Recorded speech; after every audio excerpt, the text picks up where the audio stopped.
neste episódio da websérie Me Convença a Investir na Sua Empresa, Gabriela Helu, diretora de Relações com Investidores, vai apresentar o Assaí. Uma das primeiras redes atacadistas do país, sua fundação remonta aos anos 1970. Em 2007, a Companhia Brasileira de Distribuição, dona da rede Pão de Açúcar, adquiriu parte da empresa e, em 2011, comprou a totalidade das ações do Assaí. O crescimento da rede é algo bastante importante nessa trajetória.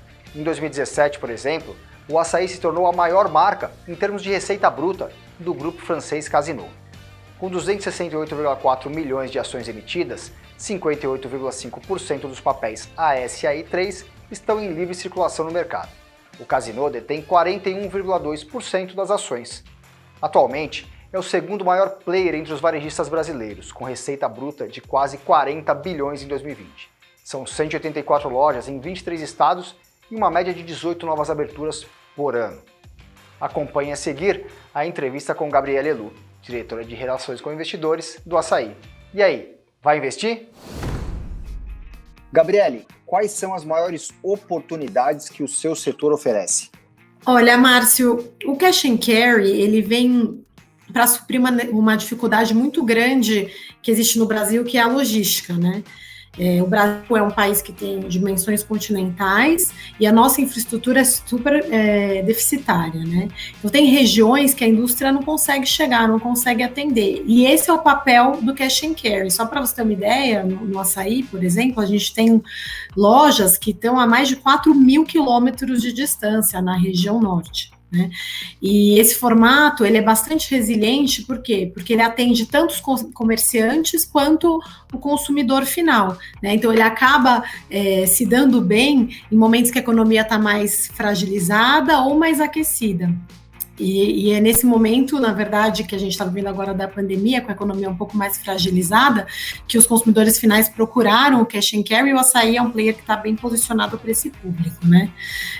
Só para dar alguns números, o Cash and Carry hoje ele tem uma penetração de 62% dos lares brasileiros, né? E a gente acredita que tem bastante espaço para o consumidor final conhecer esse formato, né? Muitos não conhecem. E do lado dos comerciantes, as possibilidades elas são bastante animadoras, porque só em 2020, que foi o ano da pandemia, os microempreendedores cresceram 8,4% versus 2019, né? E abriram mais de 3,3 milhões de empresas. E segundo o Serasa, 1 entre cada 10 empresas, elas estão no setor de alimentação.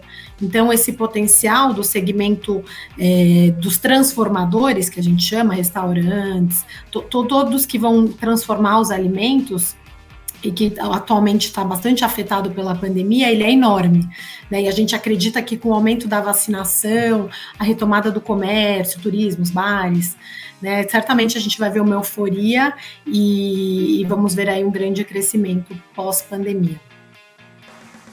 Quais são os maiores problemas que uma empresa do seu setor enfrenta? Problemas, acho que o nosso setor é um setor que está em expansão, né? E dado o crescimento, tem muitos players entrando nesse mercado, então a competição ela é grande. A gente viu nos últimos anos um aumento significativo nos players regionais.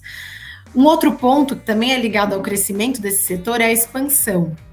É difícil achar bons terrenos para uma loja de cash and carry. São terrenos muito grandes, né, com cerca de 30 mil metros quadrados, ainda mais nos centros urbanos, né? As licenças podem ser demoradas também. O Assaí hoje está com 78 projetos até 2023 e, enfim, são projetos que foram criados nos últimos anos, né? Não é muito fácil e muito rápido construir esses projetos. E uma outra questão que surge nesse momento é com a pandemia, alta do dólar, os custos de construção também, eles aumentaram. Quais são os grandes diferenciais do Assaí em relação à concorrência? O Assaí, ele se destaca bastante versus a concorrência, porque ele consegue operar diferentes modelos de lojas. A gente tem lojas de 1.500 metros até 9.000 metros, né? O que mostra que a gente tem uma gestão bastante eficiente do sortimento que a gente oferece em cada tipo de loja, como a gente gerencia o nosso estoque, reposição, né? Então, acho que esse é o principal diferencial do Assaí. Uma loja nossa, ela pode estar muito perto dos clientes, mas ela pode estar também alcançando novos mercados, né? E a gente consegue alcançar, então, um raio muito grande, principalmente em regiões mais afastadas, e é uma loja capaz de servir diversos municípios. A gente vê bastante isso no interior do Brasil. Muitas lojas vão se abastecer em uma loja do Assaí. Essa proximidade com os nossos clientes, ela também resulta numa operação mais regionalizada, né? Então, hoje, a gente conta com 11 escritórios regionais, que têm bastante autonomia, que adaptam a linha de produtos, a comunicação, a cadeia de distribuição, para poder se adaptar aos diferentes Brasis que a gente vê nesse país que é tão grande. E o Assaí, ele é muito focado em sempre melhorar a experiência de compra dos clientes. As nossas lojas, elas são limpas, elas são iluminadas, elas são organizadas, a gente oferece ar-condicionado, estacionamento, Wi-Fi em todas as lojas, então esses pontos reforçam a nossa agilidade em ambientação de loja, reforçando sempre o atendimento ao cliente. Quais são os eventos extraordinários que a empresa está exposta, tanto de riscos para um eventual prejuízo, como de ganhos para um lucro além do operacional? Eventos extraordinários que não estariam nas mãos da empresa, acho que eu posso falar da inflação, né? A inflação, ela pode influenciar significativamente as nossas vendas, ela impacta também o poder de compra dos consumidores. Claro que um pouco de inflação é benéfico, mas muita inflação é um ponto de atenção. Um outro ponto que eu consigo pensar é investimentos em logística no Brasil, né, nas nossas malhas ferroviárias, rodoviárias, que são deficitárias, né? Eu acho que se houvesse uma grande mudança e um grande investimento na logística, talvez isso pudesse afetar negativamente o nosso setor. Como o valor agregado dos produtos que a gente vende, ele não é muito alto, então a gente tem esse papel de distribuição para a indústria. Não é o que a gente vê pela frente, uma grande mudança na logística do Brasil. Então, eu acredito que esse ponto talvez não se materialize tão cedo. Gabriele, qual é a política de pagamento de dividendos da companhia? A nossa política de pagamento de dividendos, atualmente, ela é limitada a 25% do lucro. Esse percentual ele é travado em função das nossas debêntures, que emitimos em 2019, e o nosso endividamento ele deve se reduzir, né? Deve chegar ao longo de uma vez EBITDA nos próximos 2 anos, e acho que ao longo desse processo de desalavancagem tem espaço para discussão, para mudança da nossa política de dividendos. Quanto o Assaí está alinhado aos critérios ESG? O Assaí, ele estabeleceu seus próprios sistemas de governança corporativa agora após cisão com o GPA. Então, a gente criou o nosso próprio conselho de administração, comitê de auditoria e o comitê de governança corporativa e sustentabilidade, né, que recomenda e apoia todas as nossas práticas ESG. A nossa estratégia de sustentabilidade, ela está baseada em 6 pilares, que eu vou passar rapidamente aqui para vocês.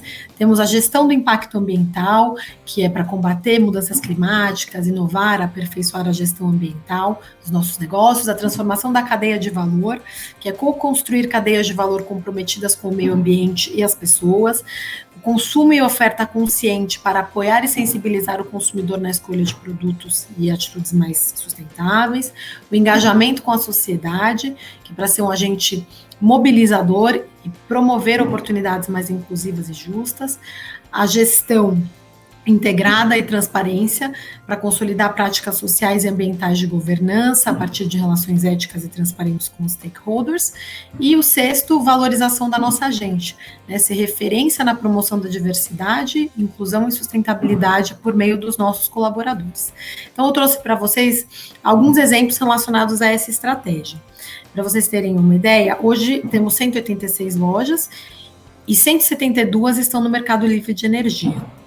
A gente também definiu um dos indicadores ESG da redução de 30% de emissão de carbono até 2025, atrelada à remuneração variável dos nossos executivos, sem contar com a expansão, né? Então, a gente vai abrir muitas lojas, como eu falei, e reduzindo 30% da emissão de carbono. Com relação à equidade, a gente tem 29% dos cargos de diretoria ocupados por mulheres. A gente aderiu em março ao princípio de empoderamento das mulheres promovido pela ONU Mulheres, né, aqui no Brasil. Em 2020 também a gente aderiu ao selo Sim à Igualdade Racial, né, do Instituto Identidades do Brasil, mostrando nosso posicionamento em busca da equidade racial. Da mesma forma, a gente também aderiu recentemente ao Fórum de Empresas e Direitos LGBTI+, e fechamos parceria com a Transempregos, que conectará profissionais transgêneros à oportunidade de trabalho no grupo. E nesse ano da pandemia, a gente está implementando ações de distribuição de alimentos, né, em parceria com mais de 150 instituições sociais, que vão beneficiar mais de 100 mil famílias em todo o país. Qual foi a pior coisa que falaram ou escreveram sobre o açaí? E por quê? Essa pergunta é difícil, né? Mas o que a gente vê mais comumente sobre o açaí, e um ponto que pode aparecer, é que somos uma empresa nova, recém-listada, né, em março. E o açaí é o único puro player de cash and carry na B3. Então, existem alguns tipos de comparação que não são justas e são incorretas, né? Então, a gente orienta sempre os investidores a compararem banana com banana, compararem negócios comparáveis. No nosso caso, por enquanto, a gente opera somente o atacado de autosserviço, que são as lojas. Existem outros players que operam atacado de distribuição, que é a venda porta a porta, ou até mesmo varejo, e esses negócios têm patamares diferentes de margem e podem gerar alguma confusão, né? Então, perguntas sobre competitividade, que muitas vezes elas não são corretas, elas não têm fundamentos. Gabriele, agora é com você. Pergunta A ou pergunta B? Pergunta A de açaí. Pergunta A de açaí. Mesmo com uma forte expansão orgânica, o açaí registrou uma importante desalavancagem financeira, para menos de 2 vezes a geração de caixa. Esse patamar será mantido ou esse é um espaço que permite acelerar novos projetos? Esse patamar da nossa dívida, ele deve ser reduzido nos próximos anos, né? A nossa forte geração de caixa, ela é autossuficiente para suportar a nossa expansão, né? Um exemplo, em 2020, a gente gerou 2,1 bi de reais e foi impulsionado pelas nossas vendas, maturação das lojas, e a gente investiu 1,3, né, desse 2,1 na abertura de 19 lojas. Vale lembrar que a nossa dívida, ela não é oriunda da nossa operação. Ela vem da emissão de debêntures que a gente emitiu em 2019 para aquisição do Êxito. Em 2020, a gente encerrou o ano com uma dívida líquida de 4,2 bi, com uma relação dívida líquida EBITDA de 1,76. No primeiro trimestre agora de 2021, a gente já reduziu a nossa dívida líquida em mais de 2 vezes EBITDA e a gente espera gradativamente ir reduzindo a nossa dívida, alcançando um patamar, como eu até falei na outra questão, de 1 vez EBITDA em 2023. Esse é um nível que a gente considera adequado para a nossa operação e que gera espaço também para investir em outros projetos, né?